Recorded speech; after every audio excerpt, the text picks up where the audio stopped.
হ্যাঁ উঠা না টিকিট তো আমি বরিশাল থেকে ঢাকায় আসছিলাম, আইসে বাড়ি যাবো। আমি ভাবছি বরিশালে ছুটি গেছি।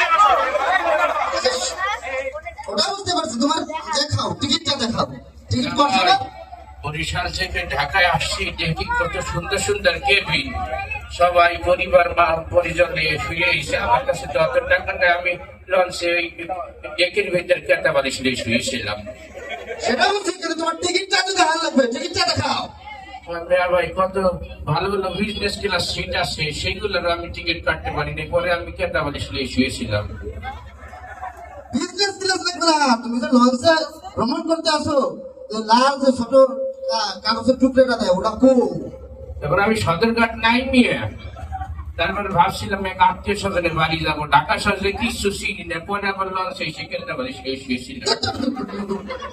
খাতা বালিশ খাতা তো টিকিট তো ভাই তারপরে কতগুলো দোকান ঘুরলাম যে আমি না খাইয়ে আইছি বরিশাল থেকে, আমার কটা খাবার দেন, কেউ আমার খাবার দিল না। পরে আমি লঞ্চে এসে খেতে পারি শুয়েছিলাম। মাহবুব, তোমার দাদে তোমার হাতে ধরি পায়ে ধরি আর বলতে ধরা লাগলে বলো। বিষয়টা হইলো তোমার খেতা বালিশ না টিকিট। আপনার মতো আমিও মানুষের হাতে ধরছি পায়ে ধরছি, কেউ আমার এই তো থাকার জায়গা দেয় নাই। পরে আমি লঞ্চে এসে খেতে পারি শুয়েছি। খেতা বালিশ টিকিট খাও।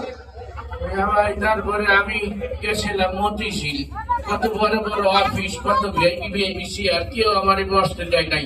পরে আমি লঞ্চে এসে খেতে পারি শুয়েছিলাম।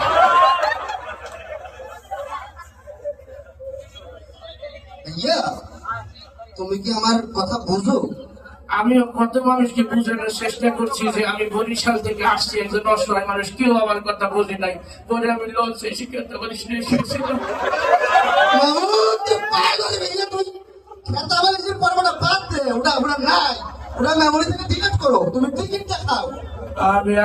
আমি ওই সদরঘাটে দেখছি অনেক মেমোরির দোকান আছে, লোড দেয়।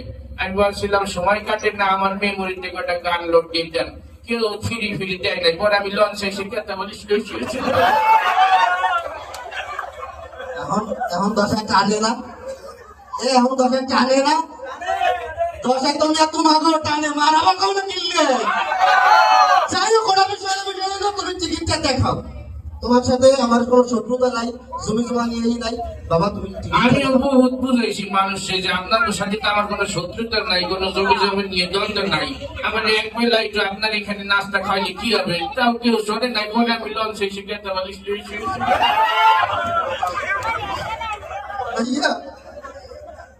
আপনি কান্তি আছেন? না, আমি হাসতে আছি। আমি খুব কান্নাকাটি করছিলাম সদরঘাটে যাই, কেউ আমার কান্দা শুনে নাই। পরে আমি লঞ্চে এসে খেতে পারি।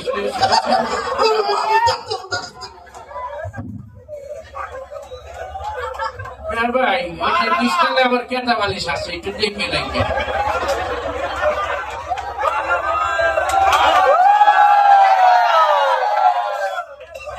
আপনারা কেতা বালিশ নিয়ে এসেছেন নাকি? আচ্ছা, তাই ওই আমাদের শিল্পীর তো অভাব নাই। হ্যাঁ, আমি আবার একটু কেতা বালিশের তলে যাই, আবার কয়েকটা গজলে পর আবার এসে একটু কেতা বালিশের ইতি আবার একটু সালাদ দেওয়া, ঠিক আছে?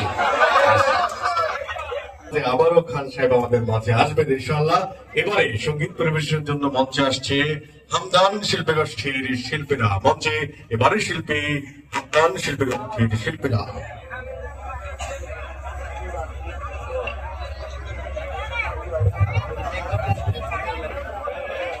আসসালামু আলাইকুম ওয়া রাহমাতুল্লাহি ওয়া বারাকাতুহু।